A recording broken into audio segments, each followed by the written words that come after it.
Right, everyone, we will go ahead and get started. We are almost at the top of the hour. Thank you for being here today. We greatly appreciate it. We are going to be recording today's session, and you will receive a copy of that recording automatically.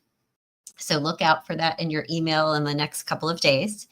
And if just one person could say in the Q&A box, just make sure that you all can hear me and see my screen, that would be fantastic. If you could just put, a yes in there or something like that, or a thumbs up, because I want to make sure you guys can hear me and see my slides as well. All right, let me know.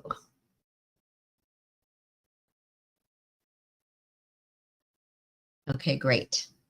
It sounds like we are good to go. Let me know if there's any issues with the audio or viewing my slides as we progress here today. Thank you all for being here.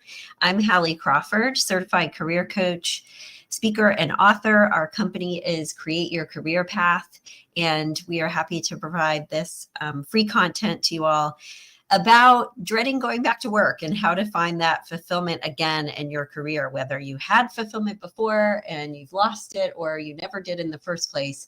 That is what we are all about, is we want people to be happy in their jobs, and you can find a job that works well for you and also find greater fulfillment even in your current career in some cases. So I'm a certified career coach. I've been coaching and training for just over 22 years now. I have a degree from Vanderbilt undergrad and the University of Illinois master's degree from there as well. And we have a great team of coaches and resume writers who help people take control of their career, find greater fulfillment, make a career change if they need to, enhance their work performance so that they are happier in their current situation, et cetera, et cetera. And the reason why we're here today, obviously, is COVID has really changed the way we work. And so many people have reevaluated their priorities, decided that other different things might be important to them. We've had clients say to us, I can't wait to go back to the office because I realized that my fulfillment was really tied to my engagement and seeing my coworkers, whereas other people have said, I don't want to go back to the office ever. So just the way we have defined fulfillment for us and feeling engaged in our jobs has changed for so many people, understandably. So you're not alone. And identifying and aligning our career with our career values, if you look at the bottom right of this first slide here, is a great place to start to help you find greater fulfillment. Okay.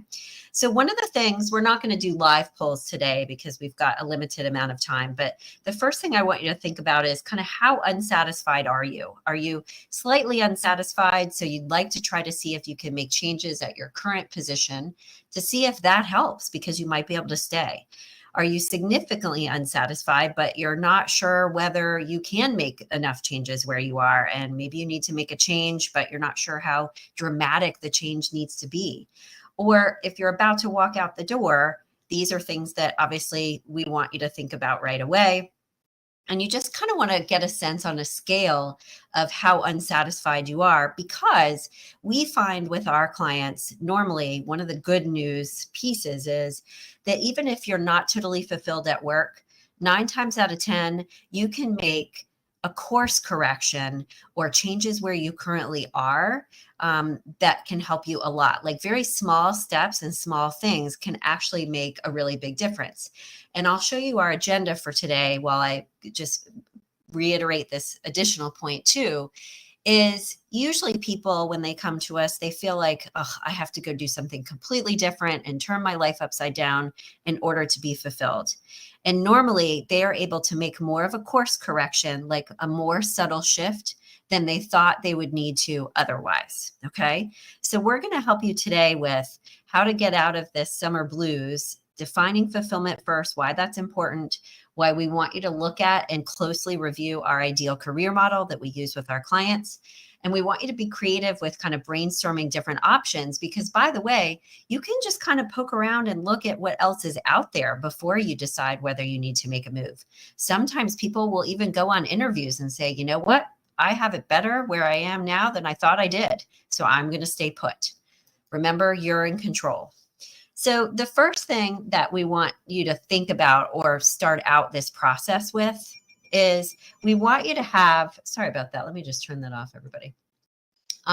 We want you to have the right perspective about finding fulfillment in your work. You're not always going to be fulfilled 100% of the time. That's just not realistic. We're not going for perfection here. We want you to see this as, I want the good parts about my job to so far outweigh the bad parts that I barely notice those things. That's the right perspective to have. We all have to compromise in our careers and in our jobs in some way, shape, or form. But there's a really big difference when you're choosing where you're compromising. Like, I can live with this if I have this other thing over here. That makes a big difference too. So don't put so much pressure on this that it has to be perfection. Keep in mind that, like we said, some small changes and shifts could actually make a really big difference. But at the same time, the good news too is that we don't want you to settle. You can actually really enjoy your job. I do, our coaches do as well, and our clients do too. There's a reason why our satisfaction rate is so high, because people go from a job that they're not enjoying to something that they really feel engaged in. So you can get better in some cases than where you are now, but we want you to be really thoughtful about this process and not just have a knee-jerk reaction, which is why we're talking with you today about what we're discussing. So let's talk about our first agenda item, and this is defining fulfillment. We want you to first think about, okay, has fulfillment changed for me since before COVID? And even write for a few minutes about how has it changed for me? What's different now? And what's the same as part of it too? Because part of what you want to be thinking about when you're reviewing the different pieces of our career model, which we'll get into in a little bit more depth in a couple more slides here, is that fulfillment is something that does tend to change for us a little bit over time and can change based on different circumstances, et cetera. But our values and who we are as a person, for the most part, is going to stay the same. So you want to think about, okay, what's different now from before? And the reason why we want you to start thinking about fulfillment first is several reasons listed on the slide here on the right. It's usually the most difficult thing for people to define because it's kind of esoteric, if you will.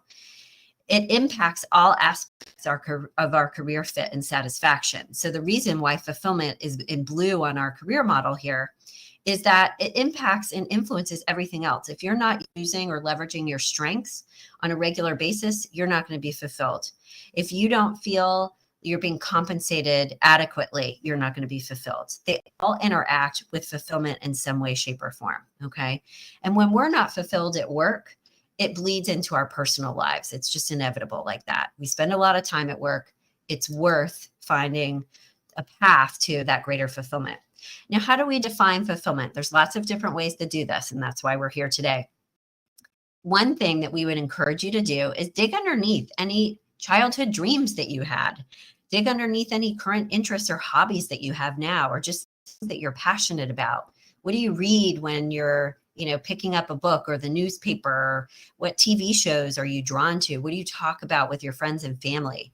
Because even if any of those passions or hobbies, for example, are not practical career paths for you, they can give you some clues to what some of your values are. And that helps you define fulfillment. The reason why there's a mermaid on this slide from Weeki Wachee is, as a kid growing up in Florida, I always wanted to be a mermaid at Weeki Wachee. We would go there all the time. And I thought that was the coolest thing going. As I grew up, I realized that that was not the most practical career path for me. But when I thought about it, as I was investigating my own career path to become a career coach, I realized that there were values actually embedded in that childhood dream. The value of risk. That job seemed kind of risky to me because, they're floating around in the water. They don't have oxygen tanks on, all that. There's the value of like entertainment and educating people at the same time. And I love providing webinars like this. So again, it's worth looking at your hobbies, passions, interests, because even if those are not viable career paths, it could give you some clues to some possible values like creativity or something else like greater structure or whatever, based on what your values are underneath those hobbies and why you enjoy them. Here are some other ways on this next slide to define success. Lots of different ways to do it. And we would encourage you to try all of these because some of these exercises hit home more for some people than others. The first thing to do here too is to define success and write about that for a few minutes. So how do I define success? And what does it mean to me now, kind of post-COVID, if you will? Another thing you could do, we have our clients do this all the time, is create a vision board of their ideal day at work or journal about that. What would you be doing? How would you be spending your time? And finally, we like our clients, and we do this up front with them when we first start coaching with them because it's such a cornerstone of everything else, is identify their top 3 career values and what are they today versus how they have changed maybe pre-COVID. And the way that we have our clients figure these values out is by using what we call a personal peak experience exercise. And it's basically a peak experience is a time in your life or a moment in time or a period of time in your life when things were just rocking and rolling and you felt really, really good. And you write about that for a few minutes, but ask yourself specifically, what was cool about this experience?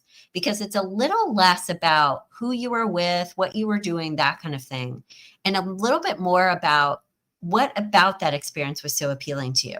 So one person might say, let's say, for example, a trip to Europe. And they might talk about the planning and the logistics of it. And they loved that, figuring out which hotel and, how long to stay at each place, et cetera. And that's a certain set of values of like structure, maybe project management, planning, organization, those types of things. Another person might talk about the exact same trip, and they're talking about the food and the culture and the art being there. Same trip, completely different set of values. It's really helpful when you write about and think about your personal peak experience. It's really good to write it down and what was cool about it, because seeing it in black and white versus it swirling around in your head has a lot of value and will provide you with a lot of value. And then it's also incredibly helpful to share that experience with a coach like us, a friend or a family member. We do this with clients all the time. And someone else sometimes is so much better at being able to pull out and see themes in what you're saying and talking about and related items to help you really nail down and drill down what those values are. Now, what we're hearing from our clients these days, what has changed for them post-COVID, is a couple of things specifically. They'll talk with us too about how they want to use their strengths in a different way. It's not always just about fulfillment these days. It's more like too, I want to use these maybe same strengths, but in a different way. And other clients are saying, I want to have more meaning in my job. And for them, in some cases, I want to have a greater, more positive or, direct impact on other people. And they're saying, I want to do a little bit more mentoring or have a greater social impact. And they're looking at nonprofits or foundations or, the idea of social entrepreneurship. So whether this is you or not, or you can relate to it or not, it's okay to say to yourself, like, yeah, things have changed. And I really need to think yet again and about what's meaningful to me, because it can change over time. If you feel like you need a little bit more help with the values or anything else we're talking about today, or even know someone who could use some coaching, we always do a free strategy session with our prospective clients. We'll give you some advice about what to do next. And it's also a few minutes to talk about our coaching services and how we can help you, because we make a huge difference in people's lives. And we absolutely love what we do because it's incredibly rewarding. So feel free to sign up for that anytime, either on our website or you can email us at admin@createyourcareerpath.com. Let's look at step 2, and this is reviewing in depth our ideal career model. So a long time ago, over 20 years ago, when I started my coaching practice, I decided that it would be really, really helpful to have like a visual model or something tangible for people to latch onto to better understand how to figure out whether they were in the right fit and how to, get their current job to be a better fit or another position at their organization, or if they needed to make a change. And I came up with this ideal career model, and this is the 8 pieces that tell you about career fit, if you're in the right fit or not, and if you're feeling a little bit out of whack, to figure out what pieces are not currently aligned. We've talked about fulfillment already. The other pieces are enjoyment and thinking about your most enjoyable tasks. Like, what are the things that you want to have as your primary purpose in your job, But also, what are those other ancillary things that you enjoy? Like, I really would like to incorporate some more writing into my job because I love writing, or presentation skills, or working with your clients a little bit more directly. And is this something you could talk with your boss about, or kind of shift your role a smidge into that direction? So that's what the enjoyment piece is. It's kind of like it's the icing on the cake, if you will. The strengths piece is about leveraging those top 5 to 7 strengths that you want to be leveraging all day, every day. And it is important to prioritize those strengths, because that can make a huge difference in the career path that you're in and being in the, headed in the right direction. So not only identifying your strengths, but knowing what are the top most important ones to me at this point in my career as well. Because sometimes people will come to us and say, well, I'm great at Excel spreadsheets, but I'm so sick of doing them. So it's okay to say, by the way, some of my strengths, Hallie, I'm not that interested in leveraging anymore. And that's one of the things that can impact your fulfillment if this is not in the right place for you. Another thing that can impact your fulfillment is whether or not you're using your past education and your past experience. Think about your college courses, any classes that you've taken since then. Is there anything education wise or even experience wise that you can think back on and remember, gosh, I really enjoyed that? Maybe that is something that I would like to try to incorporate in my career now, because it actually gave me a bunch of fulfillment and I kind of forgot about it. So it's a good idea to kind of go through your past, your professional history a little bit too, and think about those times when you did feel lit up, sorry, you felt lit up or excited or energized. And are those things that you're not really doing anymore today? And that's part of the problem. The model helps you assess from a practical perspective exactly what's going on and exactly what you need to change, which is the whole point of what we're talking about today. The last 3 pieces are ones that, at least these 2, people tend to forget. We don't forget about compensation. It's critically important. But a lot of times people skip over or don't think as much as they should about their personality type. And if it's a good fit for the work environment and the culture that they're in, if it's a good fit for the role that they're in and the people that they're working with. If you're an introvert and you're in an extroverted job, that's going to be a problem. You're going to be exhausted and not fulfilled. So you have to think about a lot of different components to this personality piece to make sure that you're headed in the right direction or in the right place. We want you next to think about the work environment too. I can't tell you how many times we have a client come to us and they'll say, just one example I'm thinking of right now actually is a client in Chicago. She worked for a large consulting firm, big name. And when she first came to us, she said, I'm so miserable. I think I should go be a chef, something completely different, right? And when we got down to it and we used the model to help her evaluate what was really going on and why she wasn't fulfilled, she realized that a lot of the pieces of her job were actually really good for her and enjoyable, and she liked them. But it was the work environment that wasn't the right fit. So she decided to do the same thing that she had been doing, not go be a chef, but instead actually at an in-house work environment. So being like a business strategist within a company instead of as a consultant, because that was going to be the better work environment for her. And then finally, we need to look at compensation too. Compensation can impact our fulfillment. If we're not being provided, the benefits that we need or we feel like we deserve, et cetera, that can take a huge hit on your fulfillment. So what I would do with the career model, just taking a look at this next slide here, is realize that fulfillment is not just one piece of the model. It's impacted by all of the other pieces. So if you evaluate your current career path, let's say on a scale of 1 to 10 in each of these areas and say, okay, where am I on a scale of 1 to 10?